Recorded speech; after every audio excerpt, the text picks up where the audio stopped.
Hello guys! Welcome po. Collective reading po tayo ngayon. So, tingnan natin ngayon kung ano po yung current energy ng person mo. Para to sa mga no contact situation na nakikibalita po sa kanilang mga person. So, be open-minded po. Hindi po halos lahat makaresonate. Thank you nga po pala sa mga nagsusubscribe, sa mga bumabalik. Maraming pong salamat. So, start na tayo. Ano yung situation ng person mo ngayon?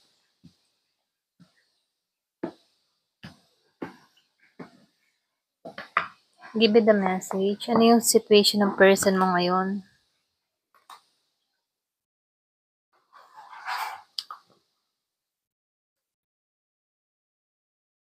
Meron akong nakitang Scorpio, Cancer, Pisces. Meron din akong nakitang Gemini, Aquarius, and Libra. Meron akong nakikita dito na Aries, Leo, Sagittarius.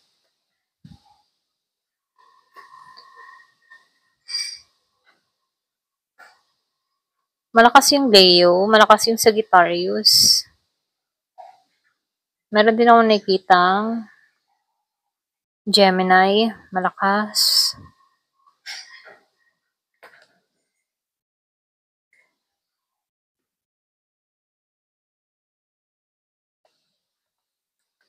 So, nakikitaan ko dito, yung iba sa inyo sa nakaraan, in the past, okay yung inyong samahan ng person mo. Okay kayo nagsasama dito, bumubuo kayo ng pangarap, masaya kayong dalawa rito. So, nakikitaan ko dito, meron lang ditong pagkakalayo na nangyari sa inyo. Pwede rin sabihin, sinubok yung inyong relasyon dito. Yung iba sa inyo, nakikitaan ko dito, meron itong kadiling mo, no? Meron ako nakikitang nag-ibang bansa, isa sa inyo, okay? Yung iba sa inyo napalayo dito sa taong ito, or pwede rin ikaw napalayo ka rito. Meron ako nakikita ditong tao or kadiling kang tao na may nakausap online. Meron siya ditong nakachat or pwede rin ikaw may nakachat dito. Meron ako nakikita ditong malayo sa isa't isa, okay, na kung saan naghanap ng attention sa iba, okay?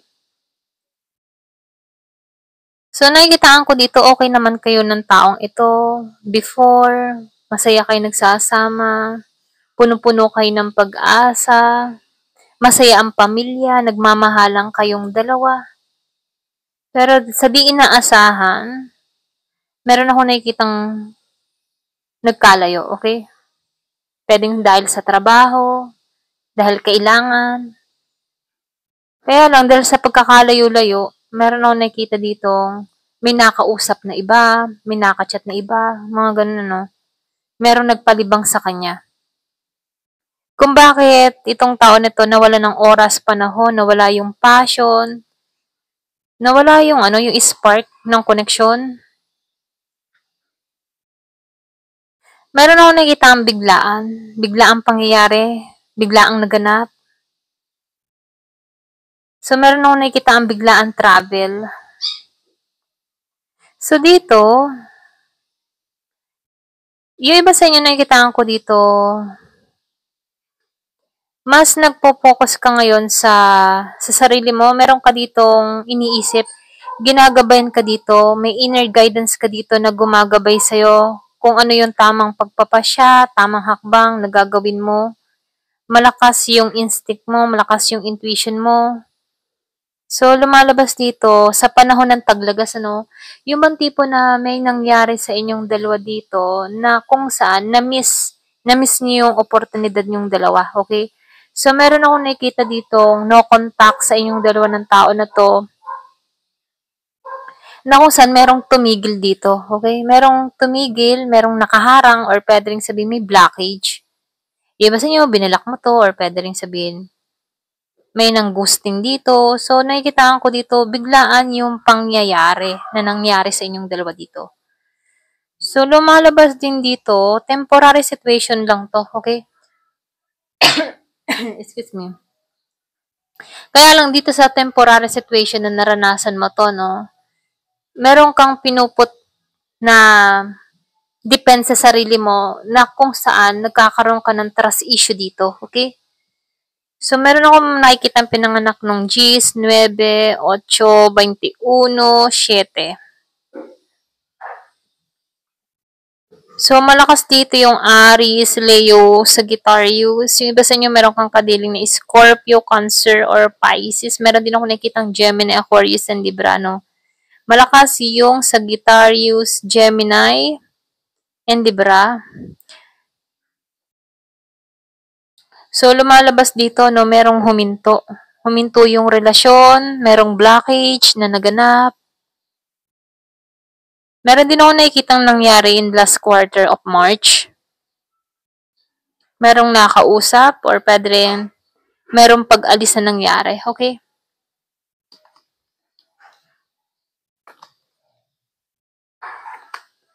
So, dito, no, nagkaroon ka dito ng broken trust, okay? Or trust issue. So, nasira yung tiwala mo. So, dito, no, yung bang tipo na naranasan mo dito, para kang hinampas ng bangungot ng pagkakataon, ng masamang pagkakataon dahil sa mga nangyari, dahil sa mga natuklasan mo dito. So, dito, no, kasi in the past, masaya kayong nagsasama, maganda yung samahan nyo, marami kayong pangarap na binubuo, na sa isang iglap, merong lumayo dito na kung saan merong huminto na makipag-usap dito. Merong naggusting or merong blockage. So, dito, no, sa 10 of Swords, labis na nasaktan. Meron ako nakikitang nagdusa. Merong Gemini. Nagdusa siya, sobrang hirap yung naranasan niya. Sobrang bigat na kung saan nakaranas siya ng bangungot dito, okay, hindi siya makatulog. So, labis siya ditong nahihirapan, okay. Sobrang pasakit yung dinadala niya na iniwan ng person niya rito. Ganon, okay. Kumaga, sinaksak siya na kung saan bumaon yung saksak sa kanya na kung saan ito yung nananalaytay sa kanyang damdamin, sa kanyang puso, okay? Kaya dito, lumalabas dito sa 5 of Cups. Nasira, merong nasira, nawasak. Nakatuon siya sa masakit na alaala about dito sa tao na to. Kumbaga, hindi niya makita yung daan para makaalis dito sa sitwasyon na to.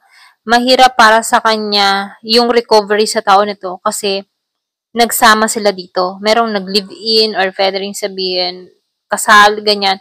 So, meron nung nakitang nagsama na kung saan ang ganda ng samahan nila nasa isang iglap nawala bigla ang lahat. Ganon. So, meron ako nakikita nagtatrabaho, nag-focus na lamang sa kanyang pag-unlad.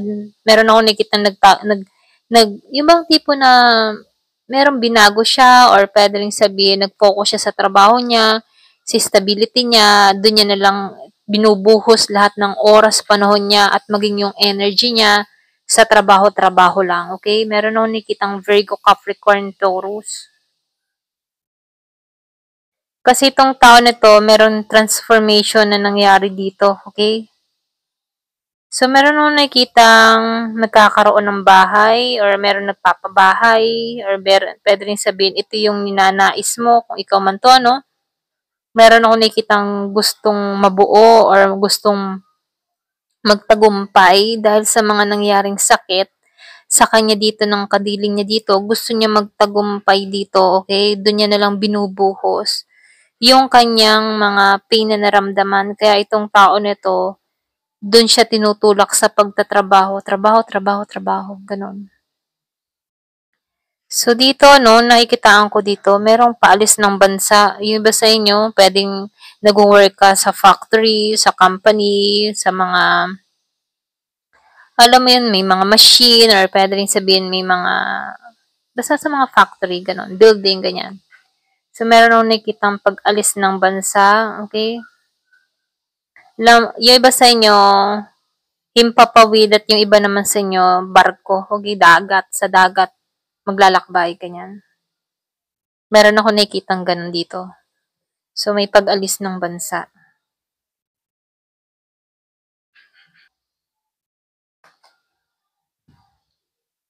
So, dito, no, nakikitaan ko dito. Meron nagpa siya dito. Nagpa siya na lang dito na i-give up na tong tao na to, ganun. Or i-give up na tong connection na to. Wala nang aayusin pa, wala nang dapat maayos pa. Nagkaroon to ng realization tong taong ito, okay? Malakas yung Taurus. Yung bang tipo na naghanap siya ng mga sinyales, meron siyang mga hinihinging sign, meron nagdadasal. Kumbaga, nahanap niya yung susi, okay? Andun siya sa point na meron siyang gustong likhain sa sarili niya, ganon. So, lumalabas din dito na itong tao na to, nagkakaroon siya ng talino, karunungan dito, okay? Nabubuksan yung spiritual niya.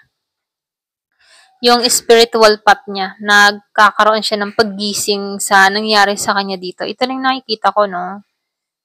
So, dito, nakikitaan ko dito, yung mga tanong niya na hindi niya makuha yung sagot, ay pinagtuunan niya munang unahin yung sarili niya dito.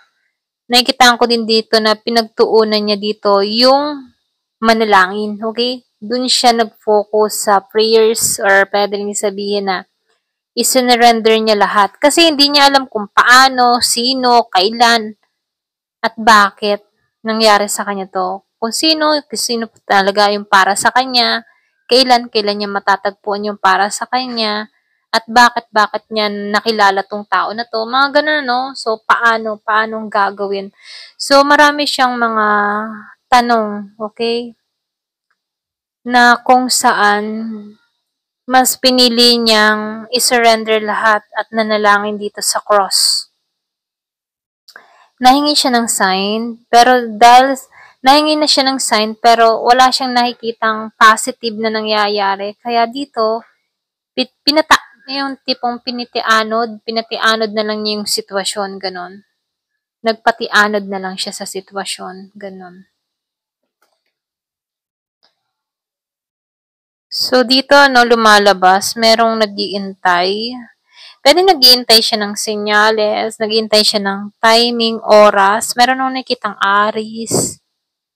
Meron nung nakitang travel abroad or nagbabalak ka travel sa ibang bansa. Meron nung nakitang ganun. Nagbabalak siya mag-travel, kung kailan, kung sino, or pwede rin sabihin na gusto niyang umalis ng bansa.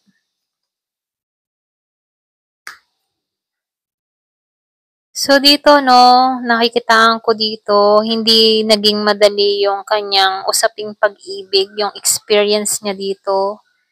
Kasi meron siya ditong tao na hindi nagbigay ng effort or hindi nagbigay sa kanya ng oras, panahon, hindi sinuklian yung mga pinagkaloob niya dito, okay? So, nakikitaan ko dito, hindi naging patas yung connection. So, lumalabas dito, ito yung nagbigay ng pasakit sa kanya, yung mga binitawang sakit ng tao niya dito, ganun. So, lumalabas, meron akong nakikitang Taurus, hindi siya balanse ngayon kasi ramdam ni Taurus dito na hindi siya binibigyan ng panahon, pagmamahal, caring, walang nagmamahal sa kanya dito, no? Yung bang tipo na feeling niya, empty siya pagdating sa pag-ibig, okay? So, dito, ito yung labis niyang nararamdaman ngayon, okay? Nasasaktan siya dito. Kung meron kang kadiling na Taurus, nasasaktan siya dito dahil wala kang binigay na oras dito sa Six of Pentacles reverse. Nagdadamot ka, ayaw mo siyang bigyan, ayaw mo siyang suklian ng yung mga tipo na ayaw mo siyang pagpukusan, ganon, okay? So, ganon yung nafe-feel kong vibes dito. So, dito, ito yung nagdadala sa kanya ng pasakit, Madalas tong hindi makatulog, stress, tensyonado. Tensyonado siya dito kasi wala ka nang binibigay na atensyon at yun yung nagpapatensyon sa kanya. Yun yung nagpapa-stress sa kanya. Bakit ganon, okay? Bakit ganito yung kinalabasan?